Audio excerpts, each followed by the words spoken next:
मित्रांनो नमस्कार. मी महेंद्र शिंदे आणि तुम्ही पाहत आहात सेन्स अँड टेस्ट.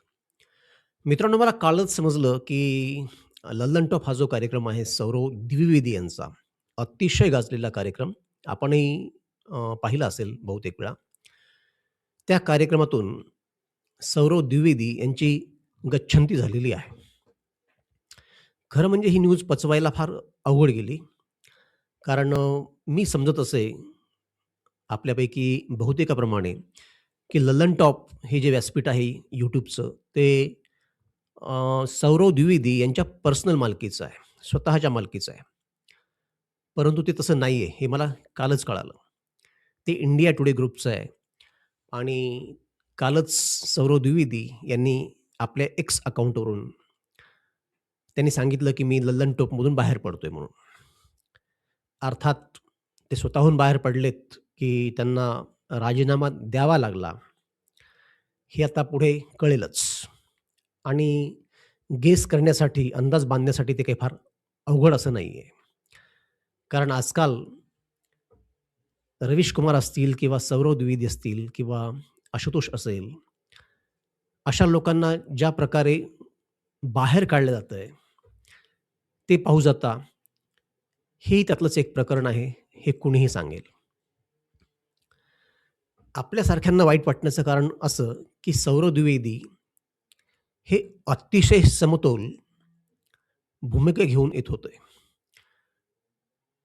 आणि त्यांनी ज्या प्रकारे लल्लन टॉपला एक ओळख दिली, ती अगदी अफलातून म्हणावी अशीच आहे.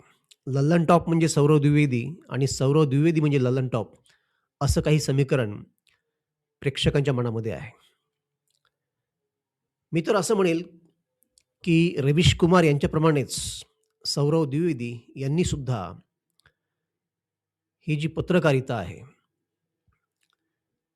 ही पत्रकारिता ओलांडून ती एका काव्याच्या पातळीवर नेलेली आहे. कवितेच्या, पोएट्रीच्या पातळीवर नेलेली आहे, असं माझं व्यक्तिगत मत आहे.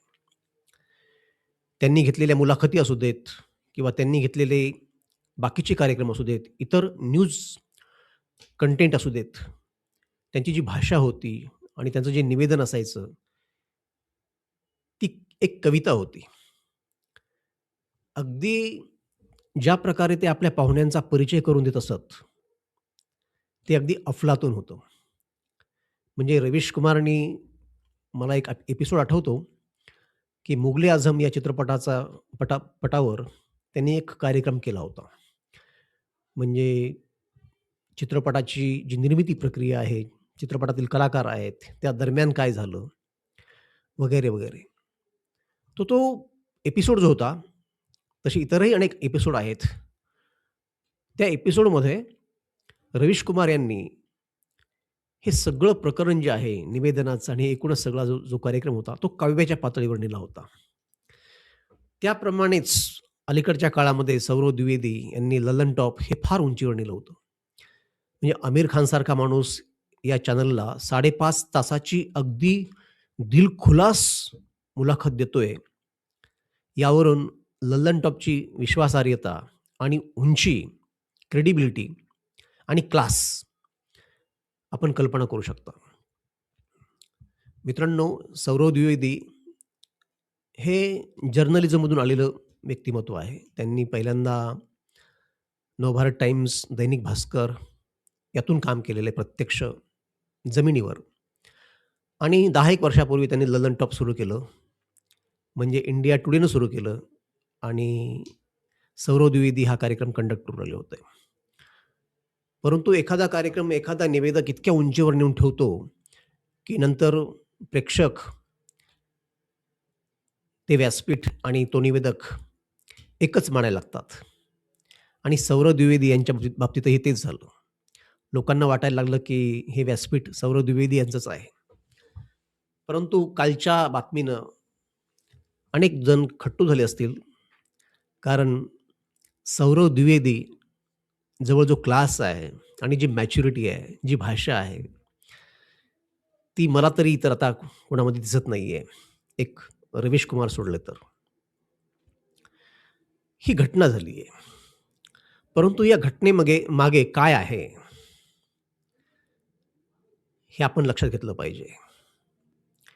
म्हणजे कोणत्याही चांगल्या व्यक्तीला मीडियातील स्वतंत्रपणे उभा टाकू द्यायचं नाहीये आणि आपले जे मालक आहेत, चॅनलचे मालक,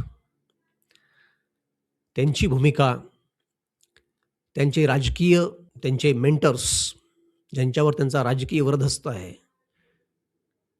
त्यांच्या भूमिका, त्यांचे हितसंबंध जोपासणे, हे जर तुम्ही नाही केलं, तर तुम्हाला कुठल्याही मोठ्या चॅनलमध्ये काम करावयास मिळणार नाही. मग तुम्ही रवीश कुमार असा, की सौरव द्विवेदी असा. Message is clear. हे लोकशाहीला घातक आहे.